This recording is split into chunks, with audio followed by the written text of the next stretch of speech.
The night didn't announce itself as history. It began like 100 other Rat Pack evenings, tucked into the back of the Villa Capri in Los Angeles, where the lights were low, the sauce was rich, and Frank Sinatra's table was sacred territory. Frank sat where he always did, back to the wall, command of the room without ever asking for it. Dean Martin lounged beside him, easy smile, glass never quite empty. Sammy Davis Jr. and Peter Lawford filled out the table, laughter floating between plates. These were not just entertainers having dinner. These were the men who decided what was cool in America, who could make a career with a nod or erase one with a phone call. When the waiter approached, a kid barely old enough to shave, he carried Frank's steak like it was a live grenade. Frank had ordered it rare.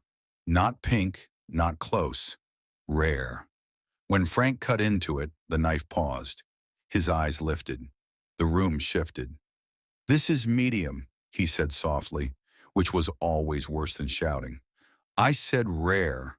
Are you deaf or just stupid?" The words landed like a slap. The kid stammered, apologized, voice cracking. Frank tossed his napkin down. "Get the manager. I want you fired." Every head in the restaurant turned away at once. A choreographed act of survival. This was Frank being Frank. You didn't interrupt. You didn't correct. You waited for the storm to pass and hoped it didn't hit you.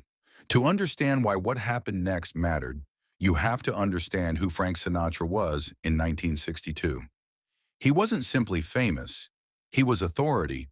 He had studio heads on speed dial, politicians returning his calls, and rumors trailing him that people were wise enough not to repeat too loudly. When Frank wanted something, it happened. When he was angry, people vanished from rooms, from projects, from lives. His temper was legendary, his reach unquestioned, and the unspoken rule of Hollywood was simple. Don't challenge Frank Sinatra unless you're prepared to lose everything. Loyalty to Frank meant silence, even when he was wrong, especially when he was wrong.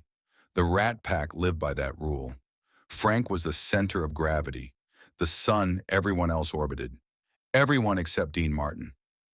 Dean loved Frank, but he didn't fear him. He had his own hits, his own movies, his own audience, his own life. He didn't need Frank's approval to exist, and that changed everything. As Frank continued to dress down the waiter, the kid stood frozen, eyes glassy, unsure whether to run or stay rooted to the spot. The room felt smaller by the second. Then Dean put his fork down. No drama, no announcement, just the quiet sound of metal touching china. He leaned back, looked at Frank, and said, "Frank, the kid made a mistake. Let it go." The table stiffened. Frank turned slowly, disbelief flickering across his face. "This doesn't concern you, Dean," he said. "Stay out of it." Dean didn't raise his voice. He didn't lean forward. He didn't posture. He just spoke the truth, plain and unadorned. "No, you're bullying a kid over a piece of meat. It's a steak. Let him take it back or eat it, but stop tearing him apart like he committed a crime." Time stopped. Sammy's eyes widened. Peter stared at his plate. Somewhere behind the bar, a glass froze mid-pour. Nobody spoke to Frank Sinatra like this. Nobody told him to shut up. Nobody ever told him he was embarrassing himself. Dean did.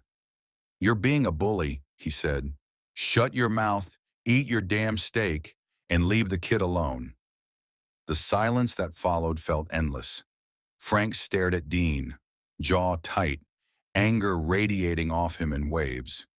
Everyone waited for the explosion, for the retaliation that would surely follow. This was the moment careers ended.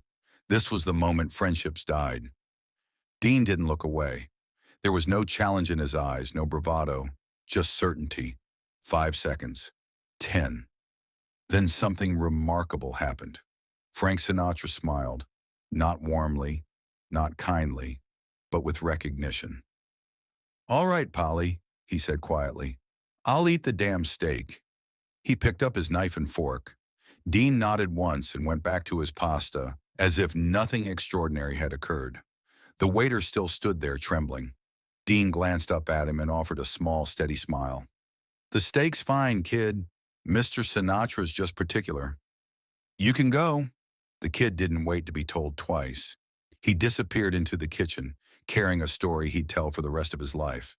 Dinner limped on after that, tension hanging thick between the jokes and forced small talk. Frank ate in silence. Dean was calm, unbothered. Later, outside by the car, Frank pulled Dean aside. "You made me look like an ass in there," Frank said. Dean didn't flinch. "You were being an ass in there. I just pointed it out." Frank laughed then, a real laugh, the kind only a friend could earn. "You're the only one who talks to me like that," he said. "I know," Dean replied. "That's why we're friends." Frank slung an arm around his shoulders. "You're still a pain in my ass." "Someone has to be," Dean said. That night became legend, whispered by waiters, retold by staff, referenced years later by the men who witnessed it. Sammy Davis Jr. would say he learned something watching Dean that night, something about power that had nothing to do with fear. Peter Lawford said Frank needed Dean's approval in a way he never needed anyone else's. And that was the truth of it. Frank ruled through intimidation, but he respected strength. He respected people who didn't need him. Dean's courage didn't come from bravado. It came from independence and genuine care. He wasn't trying to win. He was trying to protect someone who couldn't protect himself and to stop a friend from becoming smaller than he really was. Years later, the waiter, Michael Romano, would say that moment changed his life. He thought he was finished, humiliated in front of the most powerful men in Hollywood. Instead, he learned what real class looked like. It wasn't fame. It wasn't authority. It was a man with everything choosing to stand up for someone with nothing. That was Dean Martin, the coolest man in show business, not because he stayed smooth, but because he spoke up when silence would have been easier. And that was Frank Sinatra, too, in the end.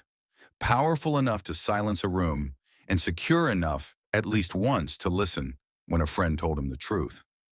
The night Dean Martin told Frank Sinatra to shut up wasn't about a steak. It was about friendship, courage, and the rare kind of respect that lets you say, "You're wrong," and still walk away together. The story didn't end when the plates were cleared or when the valet brought the car around, because moments like that don't really end.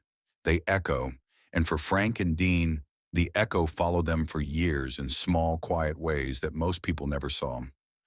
From that night on, the dynamics subtly shifted, not in public bravado or grand gestures, but in restraint. When Frank's temper flared, his eyes would sometimes flick toward Dean first, as if checking an invisible mirror, asking without words, "Am I crossing the line?" And more often than not, he'd pull back. Not because he feared Dean, but because he trusted him. The rest of Hollywood still trembled at Frank's moods, still laughed a little too hard at his jokes, still scrambled to keep him pleased. But Dean remained the outlier, the one man who could needle him, correct him, even scold him, and walk away unscathed.